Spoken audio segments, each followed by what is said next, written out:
Hello everyone, I am Deepak Nial and I welcome you to the series of tutorials on C++. In previous lecture we discussed about this pointer and now we are going to discuss about passing and returning objects. In C++ we can pass class objects as arguments and also return them from a function. The same way we pass and return other variables. So the syntax you can see on the screen. It is similar to passing a simple variable and returning a simple variable. So no special header file or keyword is required for doing this. So in this tutorial I am going to take an example where I will take a class complex, and this class complex will contain two data members v1 and v2, where v1 is the real part and v2 is the imaginary part. I will create two objects out of it. One is c1 and another is c2.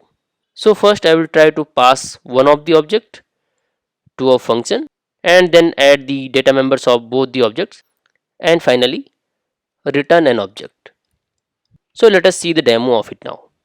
So the class I am going to take as an example here is complex class.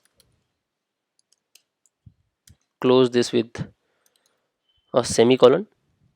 Now I will take constructor and also declare two variables int v1 and v2. In the constructor I have to assign these variable. We can also provide some default values here. And what is the way of assigning? Just see this.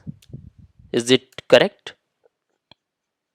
So if you have studied my previous tutorial, you might be knowing that this is not the correct way and it is causing self assignment. So what you can do, you can use this keyword and arrow operator, or you can also dereference this pointer like this and then use dot operator. So both these things are doing similar work and you can use any one of them. After that I will create one function for adding objects, and here I will pass one complex object which I have created in driver program, that is main. So let us create two objects first. One has value 2 and 3, another has value 3 and 4. What I have to do, I will call add objects function on c1 object and pass c2 to this function. So here I have passed this object and will be accepted by this argument, right? So what you have to do after that, you can take one more object, that is temp object, and add corresponding values of c1 and c2. So here the v1 you are looking is data member of c1. Similarly do it for v2 also, and now you will get a temp object which has two data members v1 and v2, and v1 is the sum of v1 of c1 and c2, and similarly for the v2, right?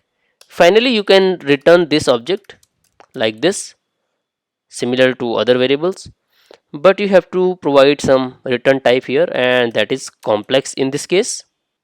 And here also you have to accept this argument. So I am creating a new variable, or you can say new object, which is t.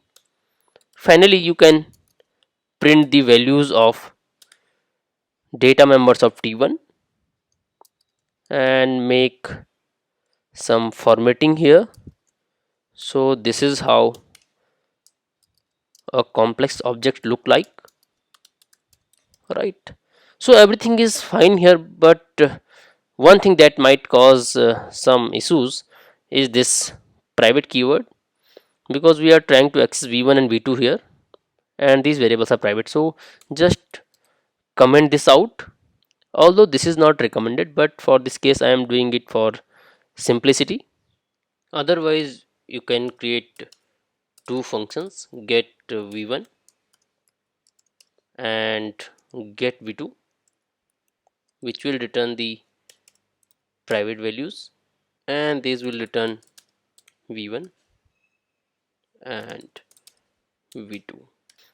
So in that case we will keep this private thing, and here I will write get v1 and get v2, right? So now run this example. Compile the program first. Program is compiled, now run it, and here you can see output is 5 plus 7i. How it is 5 plus 7i? It was 2 and 3 5 and 3 and 4 7. You can also look at the other two objects. So what you have to do, write c1 here and c2 here, similarly c1 here and c2 here. All the things will remain same. You can also pass a message here, c1 object, and copy this message here. I am copying this message below also, and this is final object. Now try to compile this program again and run it. Here you can see c1 object is 2 plus 3i, c2 object is 3 plus 4i, and final object is 5 plus 7i. So I hope you would have understand the passing and returning objects through this example. So if you have any doubt or query regarding this, you can always write in the comment. I will try to respond as soon as possible. So see you in the next video. Till then, thank you so much.